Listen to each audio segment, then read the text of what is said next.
wabarakatuh. Sekarang hari ini aku ada di Bimba IPO, lagi wawancara langsung owner cabang Bimba IPO di cabang Buana Permai.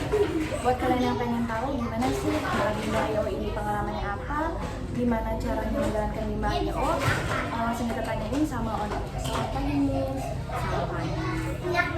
Namanya siapa ya Miss? Marta. Oke, Miss Marta. Kita boleh panggil Miss Marta ya. Pertama-tama kita akan mengambil dulu dari nama sama pendidikan terakhir owner Bimba IPO atau Miss Marta. Nama dan pendidikan terakhir. Nama lengkap Marta Kusumantri. Kebetulan pendidikan terakhir saya itu SMP 1 FKIP jurusan matematika. Lalu ada nggak sih Miss pengalaman kerja profesi sebelumnya sebelum menjalankan Bimba IPO? Ada pengalaman mengajar di SMP, di SMA juga, terakhir di TK. Kalau boleh tahu ngajarnya tuh ngajarnya di mana nih? Ngajar apa? Karena pendidikan jurusannya matematika, waktu di SMP sampai ngajar di SMA itu saya ngajar mata pelajaran matematika. Berapa tahun kira-kira yang sadar dari awal sampai sekarang waktu menjalankan pengalaman kerja sebelumnya? Gak lama sih, masing-masing 1 tahun lah. Yang lama itu di TK. Kebetulan di TK itu saya berkecimpung di jadi susunan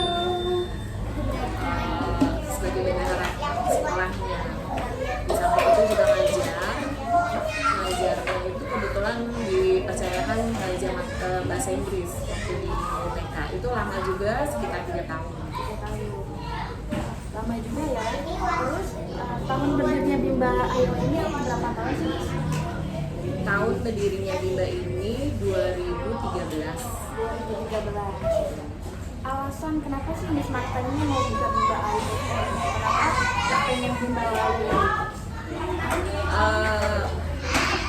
Karena lamanya mengajar di TK selama 3 tahun itu, saya lihat perkembangan anak di usia dini yang bisa baca dari 3 sampai 6 tahun tuh masih kurang saat itu.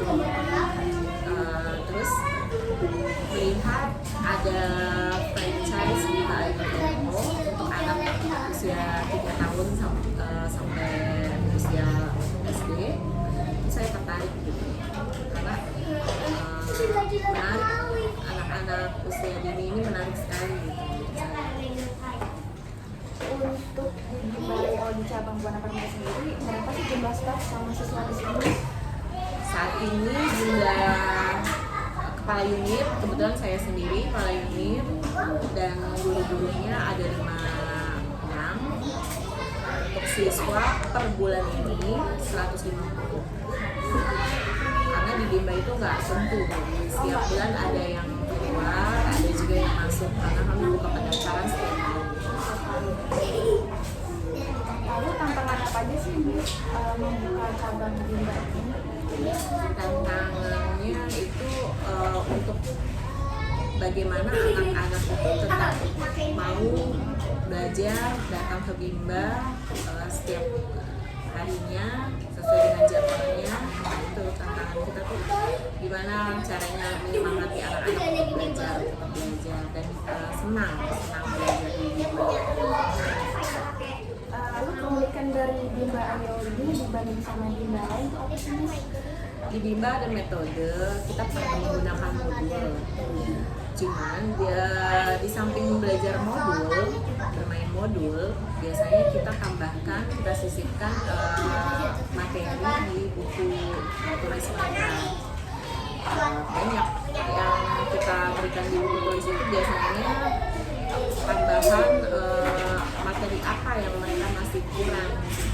Kita tambahkan misalnya matematika, atau buku tulis itu kita berikan lagi tambahan bacanya, menulisnya, itu kita tambah di buku tulis mereka. Jadi biar merasa mereka cari sendiri yang itu. Ya, di samping itu juga kita nggak pernah maksa anak untuk 1 jam itu belajar terus tapi setelah mereka sudah selesai mengerjakan tugasnya, kita tawarkan mau mana ini yang mau bermain sambil kita pantau. Jadi biar murid itu nggak bosan-bosan belajar gitu ya. Lalu untuk sistem merekrut gurunya gimana sih? Apa ada pelatihannya atau sistem lain? Ya, di Bimba sebelum motivator bekerja, biasanya kita ada pelatihan selama 1 bulan.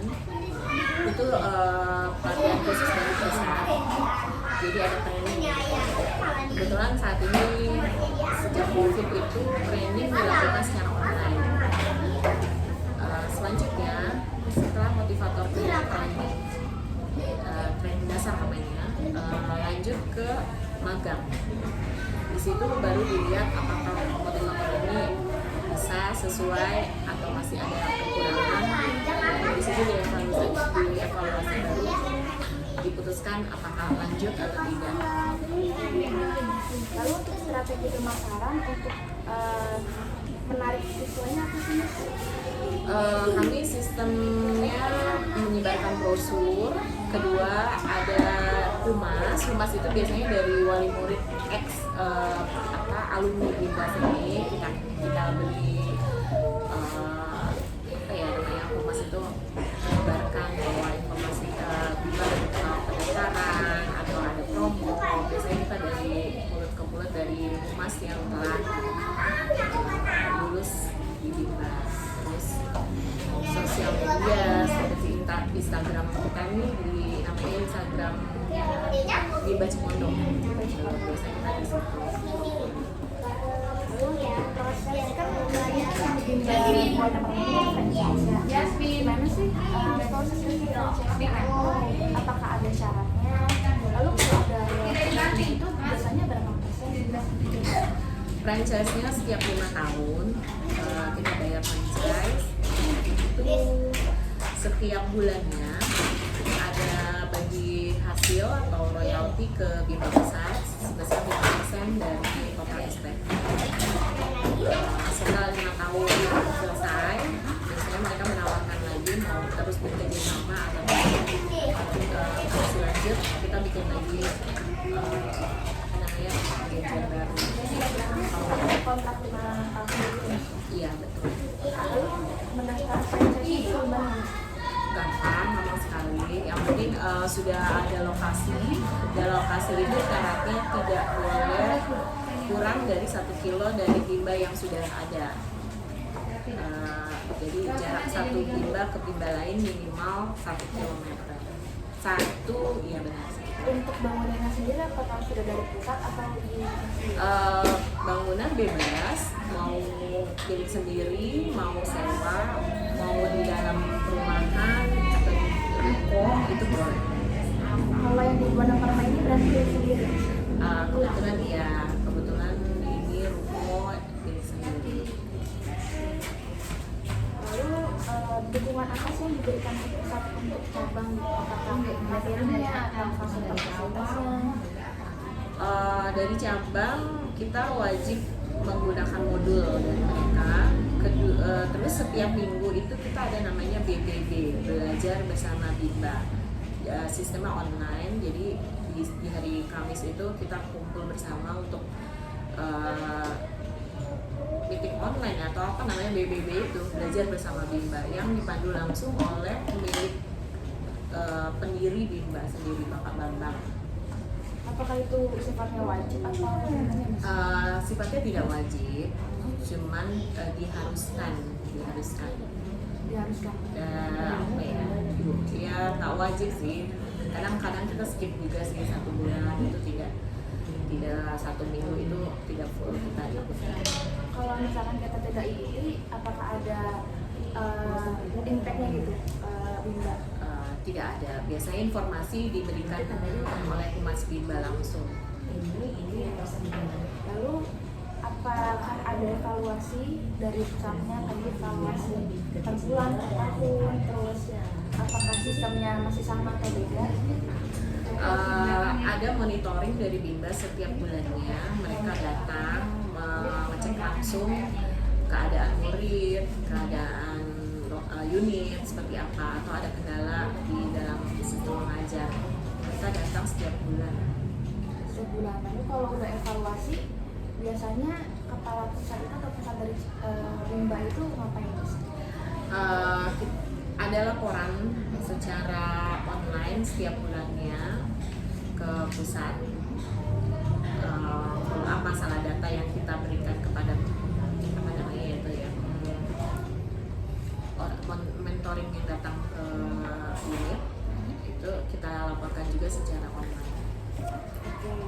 Terus Miss Marta, apa sih harapan Bimba ini 5 tahun ke depan? 5 tahun ke depan pengennya sih buka cabang baru lagi ya. Amin. Gitu, dan murid-muridnya makin banyak, guru-gurunya juga makin banyak nanti. Kenapa? Karena semakin banyak berarti saya semakin banyak juga membuka peluang pekerjaan pada yang lainnya. Lalu yang terakhir nih, apa sih pengalaman berkesan selama menjalankan bisnis Bimba ini, Miss Marta? Yang berkesan tuh kalau ketemu sama anak-anak yang luar biasa menurut saya. Ini metode apa, pendekatan seperti apa yang harus kita berikan kepada mereka, dan setiap anak-anak itu sudah keluar dari unit kami, biasanya saya selalu memantau perkembangannya di SD seperti apa, dan senang banget kalau dapat laporan dari mamanya ternyata di SD itu dia juara kelas, tetap berprestasi. Itu senang sekali itu. Berarti jadi kebanggaan sendiri ya? Betul. Karena hubungan kita nih dengan wali-wali murid yang sudah keluar itu tetap baik, tetap menjaga, yaitu melalui media sosial kan kadang-kadang kita melihat nih aktivitas anak-anaknya seperti apa. Ketika mereka dapat award dari sekolah atau prestasi dari sekolah, biasanya mamanya selalu upload gitu kan. Kelihatan di situ, wah senang sekali jadinya ternyata keluar dari Bimba ini mereka malah makin berprestasi.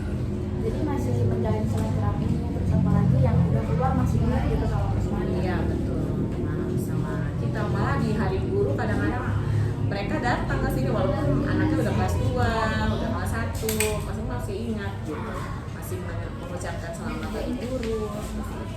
Itu pasti berkesan banget ya Miss ya, kayak selama ini gak sia-sia gitu kan buka Bimba buat ngajarin anak-anak gitu dari kalau nggak bisa baca seperti itu. Iya betul. Dari sama sekali belum bisa huruf, angka, belum bisa megang pensil, itu kita bimbing benar-benar. Dan kadang-kadang dari yang masih malu, belum mau ditinggal sama mamahnya, sampai akhirnya mamahnya cuma jemput aja ke Bimba, itu ada. Berarti perubahannya itu signifikan banget ya Miss ya. Oke, makasih ya teman-teman. Makasih juga untuk Miss Marta untuk waktunya yang mau dimintai untuk wawancara. Terima kasih. Wassalamualaikum warahmatullahi wabarakatuh. Waalaikumsalam.